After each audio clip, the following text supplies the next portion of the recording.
आप देख रहे हैं इंडिया टाउन न्यूज, भारत की बात। नमस्कार, आप देख रहे हैं इंडिया टाउन न्यूज और मैं हूं आपके साथ गीतांजलि मिश्रा। छत्तीसगढ़ में इन दिनों कड़ाके की ठंड ने लोगों की परेशानियां बढ़ा दी है। रायपुर, बिलासपुर, राजनांदगांव से लेकर अंबिकापुर तक तापमान तेजी से गिर रहा है। इधर मौसम विभाग ने अपने अगले कुछ दिनों के लिए शीतलहर का अलर्ट जारी कर दिया है। वहीं बंगाल की खाड़ी में सक्रिय रहा चक्रवाती तूफान दितवाहा का हल्का असर भी प्रदेश के मौसम पर पड़ सकता है। आइए आपको लेकर चलते हैं इस रिपोर्ट में।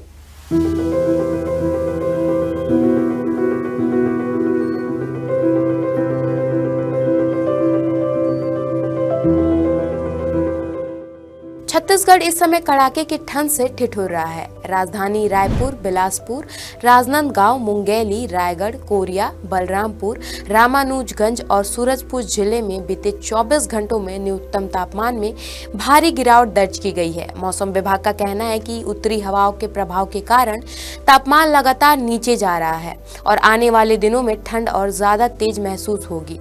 रिपोर्ट के अनुसार पूरे प्रदेश में मौसम शुष्क है, लेकिन ठंडी हवाएं तेजी से बह रही है, जिससे सुबह और देर रात ठंड की तीव्रता बहुत अधिक बढ़ गई है। इस बीच अंबिकापुर प्रदेश का सबसे ठंडा शहर बन गया है। यहाँ न्यूनतम तापमान 6.9 डिग्री सेल्सियस रिकॉर्ड की गई है, जो पूरे छत्तीसगढ़ में सबसे कम। वहीं दुर्ग में अधिकतम तापमान 29.2 डिग्री सेल्सियस दर्ज हुआ है, जो प्रदेश का सबसे ज्यादा तापमान रहा। मौसम वैज्ञानिकों का कहना है कि तापमान में यह बड़ा अंतर बताता है कि प्रदेश में दिन और रात के तापमान में फर्क तेजी से बढ़ रहा है, जिससे ठंड और तेज महसूस हो रही है।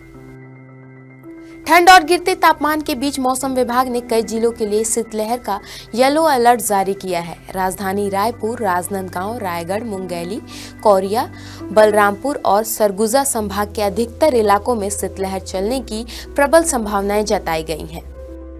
मौसम विभाग ने लोगों को सुबह शाम विशेष सावधानी बरतने की सलाह दी है। बुजुर्ग और बच्चे ठंड से बचें, सुबह की धुंध में यात्रा करने से बचें, पर्याप्त गर्म कपड़ों का इस्तेमाल करें।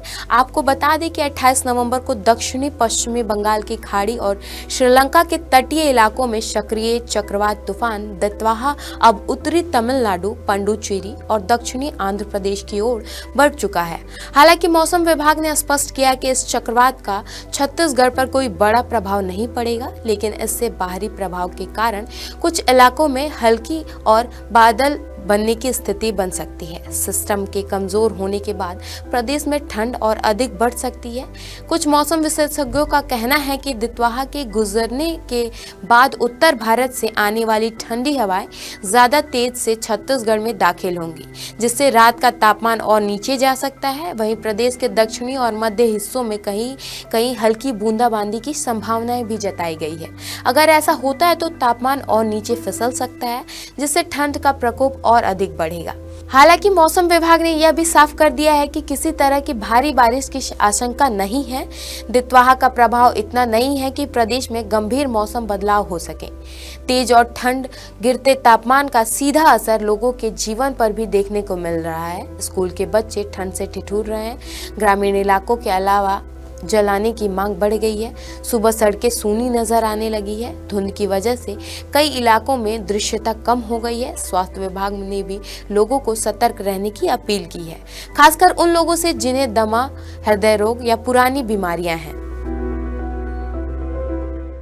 तो कुल मिलाकर छत्तीसगढ़ में कड़ाके की ठंड जारी है और आने वाले दिनों में तापमान और नीचे जा सकता है। शीतलहर के अलर्ट को देखते हुए जरूरी है कि लोग सावधान रहें और मौसम विभाग के निर्देशों का पालन करें। चक्रवात तूफान दितवाहा का बड़ा असर भले ही प्रदेश पर ना पड़े, लेकिन बाहरी प्रभाव ठंड और बढ़ सकता है। फिलहाल मौसम विभाग की नजर लगातार प्रदेश के मौसम पर बनी हुई है। फिलहाल के लिए बस इतना ही। मुझे दीजिए इजाजत और आप देखते रहिए इंडिया टाउन न्यूज, भारत की बात। नमस्कार। आप देख रहे हैं इंडिया टाउन न्यूज, भारत की बात।